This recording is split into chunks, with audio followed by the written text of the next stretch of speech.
Hello everybody, it's me, it's PokemonTripHD. Welcome back to some more Dragalia content, and in today's video we're going to be going over the Gala Dragalia for the month of July, and Gala Cleo, as beautiful as she is amazing. I love her. So first of all, thighs.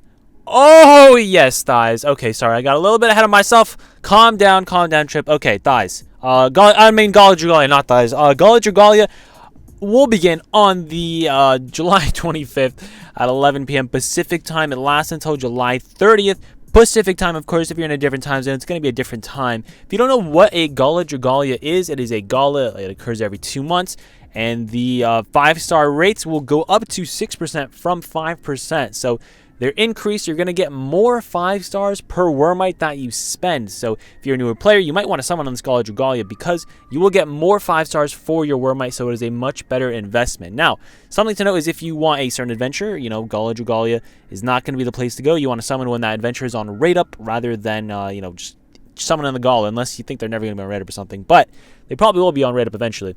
Anyways, should you summon on this Gala Dragalia banner? Well, first of all, it's a gala. Galas will always be a great place to summon. It is never a bad idea to summon on a gala. Now, I say this with a grain of salt because we do have the summer event right around the corner. We're going to get news on the summer event, I believe, on the 29th of July or the 30th of July, depending on your time zone. So if you want to summon on this banner, I recommend you wait until the 29th of July once we get news on the summer banner. If you're unsure if you want to summon on the summer or on the gala banner, I recommend you wait until the last day.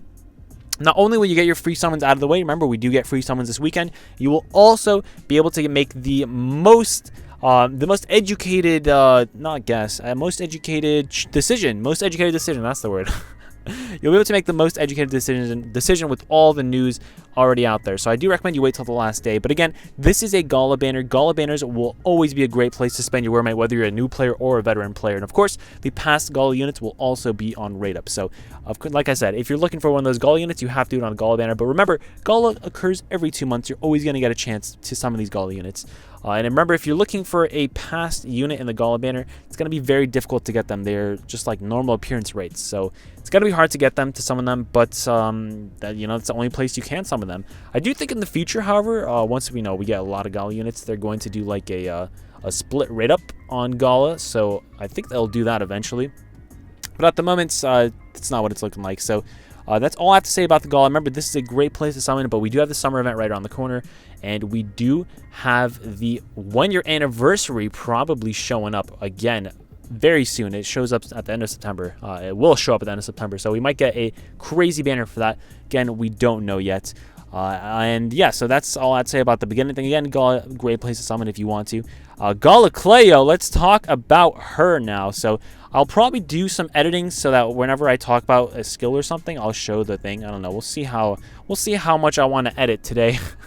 I don't know how much I want to edit. So first of all, Gala Cleo is a support unit. What does this mean? It means that she's not going to be dealing too much DPS by herself. She's more on supporting the team and helping the team out. Let's talk about her HP and her strength values. So her HP is 785 and her strength is 489. Now, I'm going to be comparing these values to Veronica since that is her main competition. I'm also going to be talking about both of them in terms of High Jupiter and in terms of Mercurial Gauntlet, as well as potential future content in the game. So it's going to be a little bit of an analysis and a review on Gala Cleo. Now, of course, Gala Cleo is a shadow unit, just like normal Cleo. Just like Ranzel and Gala Ranzel, they're both win units. So Cleo and Gala Cleo, they're both shadow units. I'm assuming that's what they're going to do for all the main crew's adventurers, but again, we'll have to see. She's a wand, though, instead of a staff, which is really interesting, She was originally a staff, now she's a wand. She picked up a wand. Let's read her thing. After discovering an ancient wand in the castle, Cleo has gained new power and taken her place on the front lines. Her tactical acumen, what is an acumen? I don't know what that is. More than makes up for her questionable stamina, and she intends to do much more than heal the wound. Also, I see that heal the wound reference right there. I see what you did there. The worm print. Okay, I really like that description. Gala Cleo again, Shadow Wand. I didn't really expect Gala Cleo. I was expecting Gala Leaf or like Gala Shell. I wasn't really expecting Gala Shell, to be honest. I was more so expecting Gala Leaf, but I guess we're not getting Gala Leaf until he says, "Yes, Prince Yuden, I shall join you." Or Prince whatever your name is. Yes, Prince Trippy, I shall join your squad. unless he does that. Now let's talk about her HP and strength once more. Now comparing these two values to Veronica, since that is her competition, her HP beats out Veronica by about 40, but her strength loses to Veronica by about 25. So I believe those, I don't know if those are the exact values, but I believe they are, just off the top of my head. So she has less strength by 25, which is actually a pretty big difference, but she has much more HP, and again, she's a support unit, so she's not supposed to have as much strength as Veronica. I believe Veronica is an attack unit, so yeah, that's kind of why. Again, I love Cleo's design. I think her design is amazing. I like how they're not changing the designs too much from their original, their original designs for, Gala Ranzel, Mim, and stuff. They all look pretty much the same, but they just look better. They just look better, and I love them so much. Okay, calm down, Trip. Let's talk about what Gala Cleo is actually rocking. So first of all, let's talk about her skills. Her first skill is Ancient Ray. Basically what this does is it deals shadow damage to the target and the enemies near those targets in terms of, skill shift. So phase 1, which is the original skill, deals 3 hits, while phase 2 deals 4 hits, and phase 3 deals 5 hits. It said 5 hits. It targets 5 enemies, targets 4 enemies, and targets 3 enemies. Now, these targets are chosen in proximity to the user, so whoever's closer is gonna get hit, which is really interesting. It means that you don't even need to lock on your enemies. You just click Ancient Ray, and it's gonna do all the locking on and attacking for you. Something really nice, of course, is if there are multiple enemies on the stage, it's gonna hit them all. Like one beam, because you do get 3 beams. One beam is gonna hit that target that it aims at, and anyone else next to that target, and then the second beam is gonna do the exact same. So it is something that's really, really nice to look out for. And again, it actually deals a lot of damage. Now, judging from the video, this skill damage multiplier, each beam will be at about 300% damage multiplier. It might be a little bit more actually, which is really nice. It's a really great multiplier, meaning that the first phase will deal 900% damage, the second phase will deal 1200% damage, and the third phase will deal 1500% damage. Now, this is assuming, of course, each beam stays at the exact same amount of damage. Usually, it's not like this for skills. Usually, they have like, phase 2, it deals, more hits and then just a little bit more damage. So maybe it's going to be like 900%, 1000%, and then 1100%. Instead of 1200 and 1500, which would be absolutely insane. 1500% would be absolutely insane as dealing damage in terms of a skill. But I don't think it's going to be that high, because that's, like I said, very, very high. So I do think it's going to be a little bit lower. But again, we won't know until it's actually released and she comes out. Also, I mentioned High Jupiter earlier. High Jupiter releases tonight, so everything I say about High Jupiter will be pure speculation. Again, for High Jupiter, you won't need to target him if you use this first skill. You just click it, and then all the 5 hits or 3 hits or 4 hits, how many hits it has, will automatically hit High Jupiter. You shouldn't need to target him. So it's really, really nice. Again, if there's only one boss, it's gonna hit all its hits on that one boss, which I think is really, really nice. Again, I think it's gonna be a very convenient skill. Now, I'll talk about the second skill. Faith of the Elders deals shadow damage to the target and nearby enemies, reduces their defense by 10% for 20 seconds, and activates skill shift if the attack connects. Phase 2 adds an additional 5% decreased enemy strength, while Phase 3 also restores HP to all allies and continues healing over the next 15 seconds. Now, I think it's just best to read out the skill instead of making my own summary. So again, another phase shift skill. Both of these are, I say phase shift, another skill shift skill. Both of these have 3 phases, which is I don't know if we've had an adventure that had double, skill shift skills. We might have, but I haven't really paid it too much attention. So this is, first of all, is very, very nice. We get a debuff on, also sorry if it was cut off at the bottom. We get a debuff in terms of reducing defense. I'm just going to call it debuff just because it's a lot easier to say instead of reduces defense. So it's a debuff by 10% for 20 seconds, which is absolutely insane. Again, this is wow. This lowers defense by 10% for 20 seconds compared to, let's compare it to Maribel. Her first skill lowers defense by 5% for 10 seconds. This is double, literally double for double. It's double for double. Double for double sounds like a great, I don't know, food order. Anyways, it's double for double, which is, again, insane. In phase 2, adds an additional, so it still lowers defense for 20 seconds, and it decreases the enemy strength by 5% for, I'm assuming for 20 seconds. It doesn't say for 20 seconds, but I'm assuming for 20 seconds. And then phase 3 also, so it does, again, it decreases strength and decreases defense, and then it heals on phase 3. Now, we're not sure how much this heals. I do think it's a really nice heal. Halloween Ellie had this type of skill shift with healing as well. So again, the healing is not huge. It's not going to make or break it, but it does help out a lot. If you remember on the Faye event, you know, Halloween Ellie was the preferred person to use because of her healing there. So you could potentially just run Cleo instead of a healer for High Jupiter. You know, we won't know until it's released. Depends on if you could dodge all the hits or etc. etc. You could just use this. And again, both of these skills are very good, and you could use, remember, we'll go over this a little bit later. Actually, I should probably just discuss all her abilities and stuff first, and then discuss them. So, first, the co-ability of skill damage plus 15% is on all wands. It's very good. Her abilities, Magical Modification 2, using Ancient Ray, which is her skill 1, grants the user the Altered Strike effect. When this effect is active, the user's next Force Strike will create a buff zone that lasts for 10 seconds and increases the strength of adventurers inside it by 25%. The effect cannot stack the ability consumed on you. So it cannot stack. If you're running 2 Gala Cleos, you cannot stack this, which kind of sucks, but you know, it's okay. It's a great buff. 25% buff for 10 seconds is very, very good. Now, usually, you know, adventures who have this, it's just for themselves, but this is for the entire team. Your entire team can get that buff, which is, again, really nice. Now, you don't deal damage with your Force Strike. All you do is create this buff zone, but it is a huge buff zone.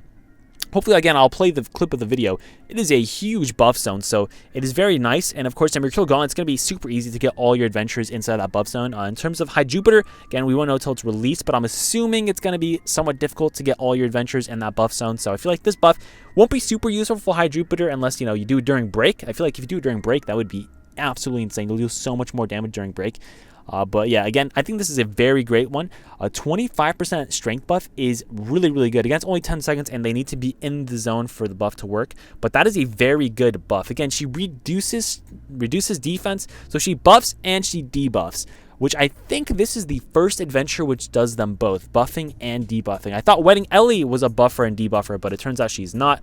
You know, the wording on her skills led me to believe that, but they are not. But Cleo is literally the buffer and the debuffer, which is, again, insane. If we're comparing her to Maribel, Maribel is really, really good, mainly because of her debuff. And her debuff is only 10 seconds, and this debuff is, again, 20 seconds, and she buffs.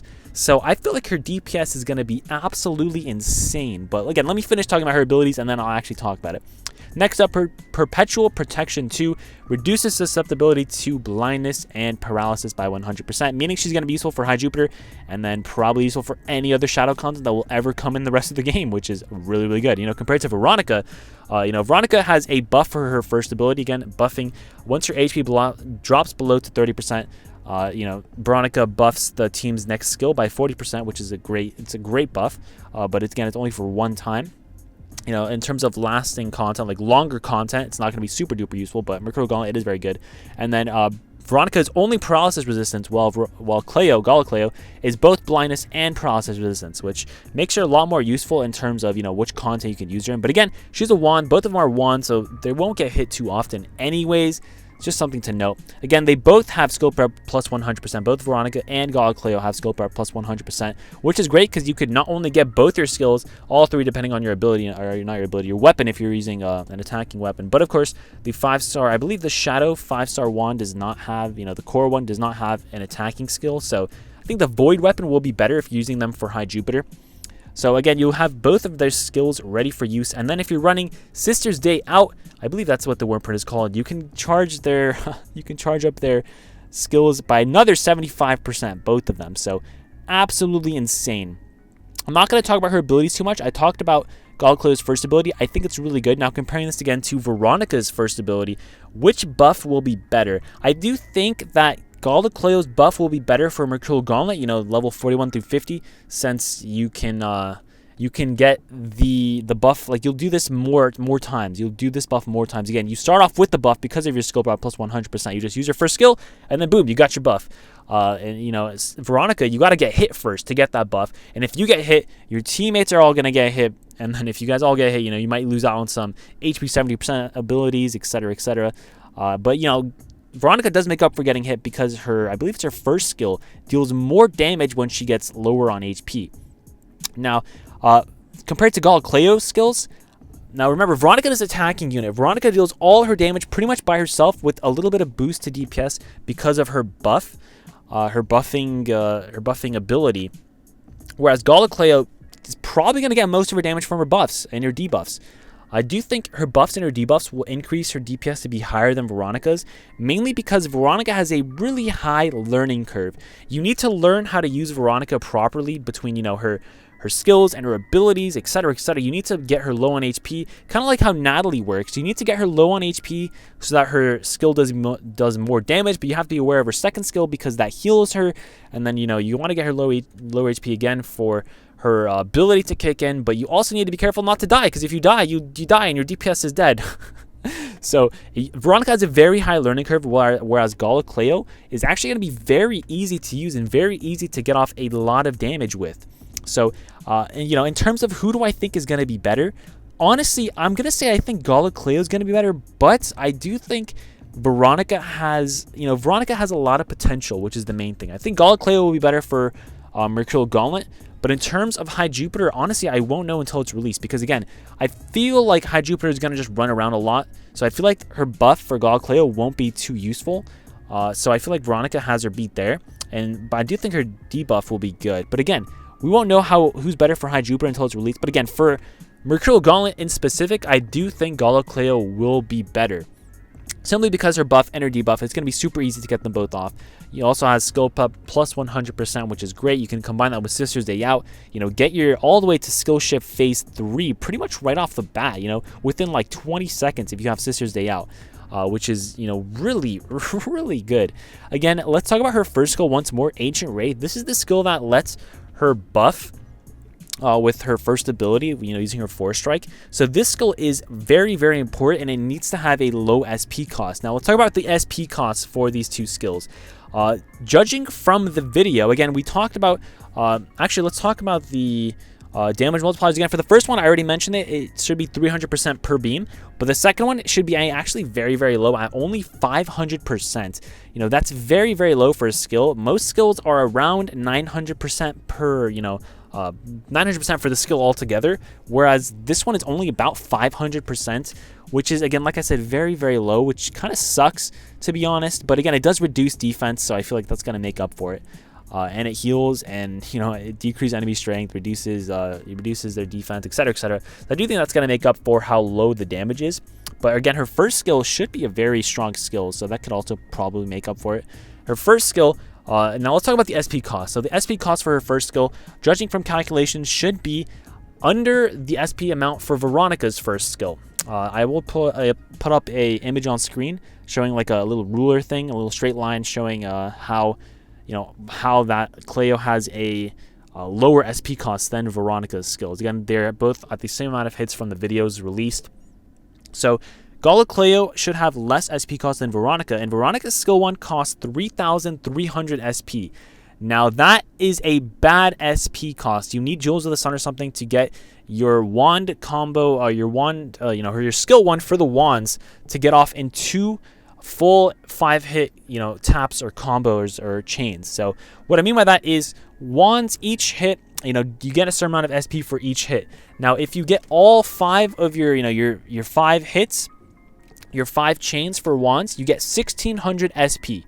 So meaning, if you do 2 full 5-hit chains, you will get 3,200 SP. So Veronica is just outside of the range where she gets her skill 1 from 2 full wand combos. Again, thanks to Jang for these informations, by the way. I just want to say that. Jang of the Discord, MVP.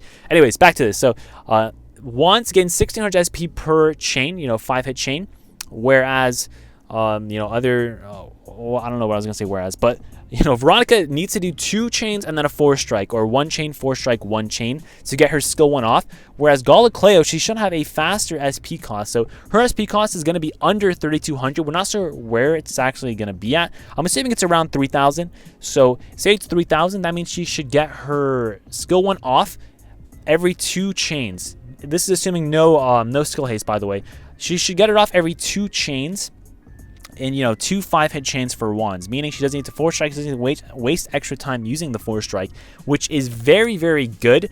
You know, even if the computer is controlling her, the computer will get it off into. Also, the screen might have just turned black there. I apologize. She should get it off in 2 hits, in two chain hits, meaning it's going to be very easy to get it off. It's going to be very fast to get it off. So the first skill is very fast, and the second skill should be around double this SP cost. I'm assuming it's around 6,000. It can actually be a little bit less than 6,000, which again, very, very good. So her SP costs should be very good, judging from the video, meaning that she's going to be an insane unit. She buffs, she debuffs, she grants the skill damage co-ability. Again, for Mercurial Gauntlet, you need the offensive co-abilities like skill damage, strength, and crit chance, and skill haste, etc. So those are the best co-abilities. And she has skill prep, susceptibility to blindness and paralysis. She buffs, she debuffs, she deals damage. Honestly, Gala Cleo has it all. Like, I don't understand. She's so good. Every single Gala unit is tier 1 or tier 2 at worst they're tier 2. So tier 1 or tier 2 every single Gala unit. And this is no exception. She is very, very good. The only question will be, is she going to be better than Veronica? I don't think she will completely power creep Veronica, but I do think she's going to be power crept in terms of, it's going to be much, much easier to use Gala Cleo while, staying alive. And, for Veronica, you have to keep all these things in mind when you're using her, whereas Gala Cleo, you just straight up just use her, So I do think it's going to be, I do think Gala Cleo will be better. And I do think, well, I don't know if she's going to be completely better, but in my opinion, I think Gala Cleo will be better. She buffs, and she debuffs, and she deals damage. So I think Gala Cleo is probably going to be better than Veronica.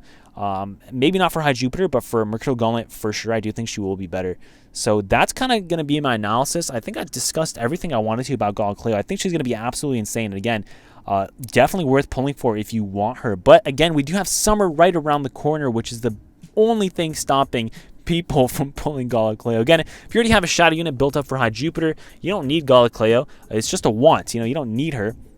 Again, if you don't have Veronica, then it's probably going to be worth it to pull for Gala Cleo. Do some summons, see if you can get her, because I do think Gala Cleo is going to be really good. Now, let's talk about me personally. Am I going to be pulling? I think I will pull a little bit because Cleo is my waifu. I think she's tied with Ellie and Mim for my #1 waifu. I can't decide who I like more, so I'm probably going to be doing some pulls. I am going to wait till later on, though, because, again, we do get free summons, and there's a bunch of daily deals and stuff, so I think I'm going to wait a little bit before I do summon. I don't know. We'll have to see if I can hold it in, like I said, hold in my urge to summon. Gala Cleo is going to be amazing, and I cannot wait until she's released again. What do you guys think about Gala Cleo? Do you think she's going to be great? You think she's just overhyped? Personally, I do not. Buffing and debuffing is so important. I mean, just look at how good buffing units are and how good debuffing units are. People use Maribel and, I was going to say summer or spring. Student Maribel. That's what it is, Student Maribel. Just because they grant a defense down, debuff. So I think Gala Cleo is going to be ridiculous. Again, her debuff is in her skill 2, which costs a little bit more to get, but it's a small price to pay for the debuff, and she gets that buff on command. Again, buff is not buff is in the 4-strike zone, but it is a big 4-strike zone. So I don't know. I just keep repeating myself, but I'm super excited. I cannot wait for Gala Cleo. I love her. I love her so much. What do you guys think? Let me know in the comments down below. Thank you guys so much for watching. Have a great day. Are you going to pull? Are you not going to pull? Again, I don't know. I'll see you guys next time. Thank you so much for watching. I love you, Gala Cleo.